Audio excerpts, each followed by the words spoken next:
Plus c'est gros et visiblement, moins ça se voit. Les 24 photos diffusées par la préfecture de police au lendemain de la manifestation du 24 mars ont donc été retouchées. Pas toutes certes, mais une bonne partie d'entre elles. Surtout celle de l'avenue de la Grande Armée, là où il y avait le plus de monde. Le premier à avoir émis un doute sérieux sur ces clichés, c'est cet homme, un blogueur qui travaille pour une PME et qui a manifesté le 24 mars. Faisant un peu de photos moi-même et étant assez passionné, j'ai trouvé étrange que les photos proposées étaient d'une si mauvaise qualité. Enfin les photos du film proposé de si mauvaise qualité. Et donc j'ai voulu en savoir un peu plus et j'ai commencé à regarder un petit peu ce qui était derrière. Et derrière, beaucoup de flou, des images de très mauvaise qualité censées offrir la preuve d'un comptage réaliste. Voici l'hélicoptère qui a filmé les manifestants. Sur son patin droit, la caméra HD capable de lire une plaque d'immatriculation à 1000 mètres. Cette caméra, la voilà. Que s'est-il donc passé au retour de la mission de surveillance? Hypothèse avancée. La préfecture a d'abord dégradé le film dans son ensemble en le mettant dans une définition extrêmement faible et d'ailleurs dans un format inconnu. Le format n'était pas connu, c'est lequel? Format de mémoire, c'est 750 par 504. Vous pouvez chercher partout, il n'y a pas une caméra vidéo qui fournit un film de cette définition-là. Et donc, sur des images, donc un film de très mauvaise qualité, il est beaucoup plus facile de camoufler une retouche ou une falsification d'image que sur des images très haute définition qui, elles, laisseront apparaître tous les défauts de retouche s'il y en a. Le résultat est sans appel. À vouloir trop gommer, on supprime des détails qui apparemment n'ont pas échappé à l'apprenti détective. D'abord, on voit toujours la même bouillie sur les côtés de l'avenue de la Grande Armée, donc les contre-allées ici et ici qui sont bordées encore une fois de 2 rangées d'arbres de chaque côté.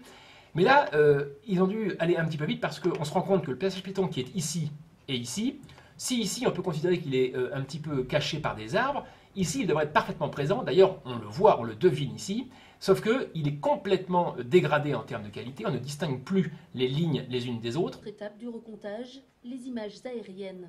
Au lendemain de la manifestation, il y a bien eu une conférence de presse. Aucune question sur l'étonnante qualité des images. C'est une centaine de mètres où il n'y a absolument aucun manifestant. Ici, là c'est le premier mensonge. Il y a des endroits, parfois dans certaines centaines de mètres, où il n'y a absolument aucun manifestant. Car à cet endroit, en réalité, il y a une rangée d'arbres sans feuillage, transformée en patinoire, emportant sans doute avec elle quelques manifestants. Deuxième curiosité, la différence de qualité entre des images pourtant issues d'un même film. J'avais moi-même fait une petite étude entre Neuilly et Grande Armée, et j'avais détecté que les images de Neuilly n'étaient probablement pas retouchées du tout, puisque, encore une fois, fin de cortège, et à Neuilly, on distingue très bien les marquages au sol, les voitures garées, les silhouettes des gens qui défilent. On prend maintenant la même image de l'avenue de la Grande Armée, faite par la même caméra vidéo. On constate que la même image est beaucoup plus pixelisée ici que ici. Et pourquoi? Parce que cette image ayant été manipulée, encore une fois, des passages piétons qui disparaissent, les arbres qui sont raboutés les uns aux autres pour faire croire qu'il n'y a personne, font que cette image devient illisible et de bien plus mauvaise qualité que celle de Neuilly Grande Armée. Nous avons voulu nous procurer la vidéo d'origine à partir de laquelle ont été extraites ces photos. Apparemment, aucune difficulté. La réalité est un peu différente. Deux possibilités. Soit vous nous envoyez une demande par mail, D'accord. auquel on répondra, mais le souci c'est qu'on est en mesure de vous adresser que des photos en basse définition. Nous sommes toujours en attente du retour de la DRPP, du directeur de cabinet. On n'a toujours rien, c'est toujours au cabinet du préfet. C'était notre 5e appel en 10 jours. En attendant de découvrir la vidéo originale, nous avons envoyé les photos de la préfecture à 4 labos étrangers. 2 Belges, un Anglais et un aux États-Unis. 3 sur 4 sont catégoriques. Ces photos ont parfois été grossièrement retouchées. Le dernier labo ne peut se prononcer tant la qualité des images est mauvaise. Il apparaît alors très clairement des zones estompées, voire même comme diluées. À la vue de ces éléments, nous pouvons conclure que cette photo n'est pas naturelle, mais a été retouchée. Restait à obtenir une confirmation irréfutable. Nous avons pu faire analyser ces clichés dans un des rares labos qui possède le logiciel de référence capable de trier le vrai du faux. 19, mais la 19 c'est un PNG, toi, donc ils sont pas fous. Ça veut dire quoi? Ça veut dire qu'ils sont pas fous. Je vais l'exporter moi-même je vais créer, mais normalement... Ça veut dire quoi, ils sont pas fous, 19 c'est un PNG? Pourquoi ils l'auraient fait Parce que 98% des photos, c'est du JPEG. Et tout le monde sait très bien, enfin dans les milieux autorisés, on va dire que le JPEG est une source de renseignement. Donc en exportant en PNG ou autre, c'est un peu plus délicat. Mais là, je vais juste essayer. Donc ça veut dire qu'en fait, il y a des photos qui ont été traitées de façon différente. Oui, là, ça, je peux effectivement confirmer qu'il y a des photos toutes les photos n'ont pas eu le même traitement. Je ne suis pas fabricant de caméra, mais j'imagine que si je fais une interface, j'aurai normalement la même hauteur entre tous mes curseurs, auront la même hauteur sur les rails. Donc là, on peut voir que le curseur qui était visiblement trafiqué en haut n'est pas le même que le curseur du bas. Hein, puis la barre non plus n'est pas la même. Donc visiblement, cette barre-là a été rajoutée. Ici. Et dans quel but? C'est qu'on a enlevé quelque chose. En tout cas, c'est pas un fichier qui sort directement de la caméra. Ça, c'est certain. Deuxième chose, on peut regarder que le N ici, qui subit la même dégradation, visiblement, quant à lui, son détourage, il est propre. On va l'agrandir au maximum. Voilà. Voici une preuve flagrante de détourage. Cette lettre ne peut être enlevée du fichier source. On constate qu'elle est entourée de 4 pixels d'une certaine qualité.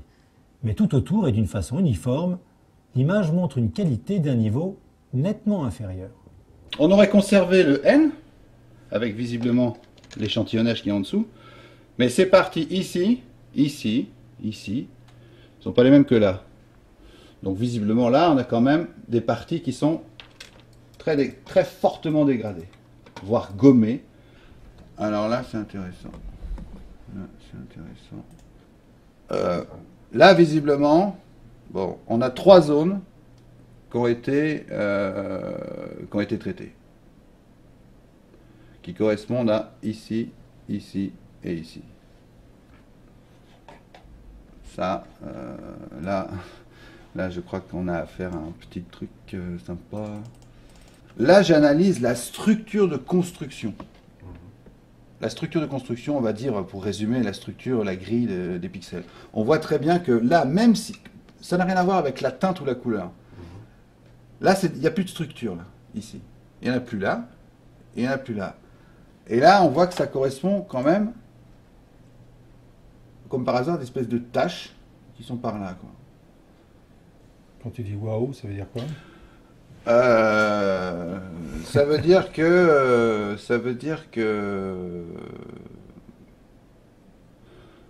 visiblement on aurait utilisé un outil du type fluidité pour moirer ou pour, c'est-à-dire qu'on n'a pas rajouté des choses, mais on n'a pas gommé des choses, mais on les a rendues, on les a tellement mélangées qu'ils apparaissent plus. Ça a été ce qu'on appelle fortement débruité là. Ça, c'est les zones de débruitage qui correspondent à nos petites taches là. À la bouillie, quoi. La bouillie, voilà. Donc ça, c'est clair que c'est pas une photo qui sort directement de l'image. C'est clair que c'est pas une photo qui sort directement d'une capture d'écran de caméra, de lecture de flux de caméra. C'est quelque chose qui est passé entre les deux dans des outils. Ça, c'est là, oui. Alors ça, c'est la signature capteur. Donc en gros, hein, c'est la signature capteur. Ça nous permet de dire, en toute logique, lorsqu'on fait une image est faite avec le même capteur. Ça veut dire que la caméra, elle capte, elle saisit tout son truc, elle fait son analyse, elle nous voit une image. Bon.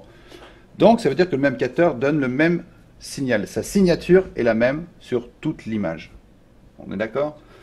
Donc, quand je fais une analyse, là, j'ai pris la partie ici, au-dessus des bâtiments, j'ai une signature capteur comme ça. Lorsqu'on lui demande on va dire, la rationaliser par ce qu'on appelle une convolution, on a encore ce signal qui est donc classique, une étoile avec ses points et autres, et on va l'avoir, voilà, la signature elle est là, donc on a ce spectre-là, donc c'est une chose. Normalement, je devrais le retrouver ailleurs dans l'image. Maintenant, je vais aller chercher vite fait une petite, analyser la partie donc sur laquelle on travaille, dans le sens où on trouve qui a été débruité et autres. Qu'est-ce que je trouve? Je trouve que j'ai un signal qui est complètement différent. Donc ça veut dire que cette partie-là ne vient pas du capteur. Il y a d'autres choses qui ont été faites après. Le signal n'est pas la même chose. Là encore une fois, ça nous permet de confirmer que c'est clair que c'est pas une photo qui sort directement de la caméra, c'est une photo qui est passée par une post-prod et auquel on s'est amusé à visiblement, effectivement, ou enlever ou rajouter. En tout cas, c'est pas un original. C'est pas un original du tout. Ici, la question du nombre s'efface devant une autre, celle du pourquoi. Pourquoi ces petits bidouillages qui peuvent s'apparenter à une manipulation ?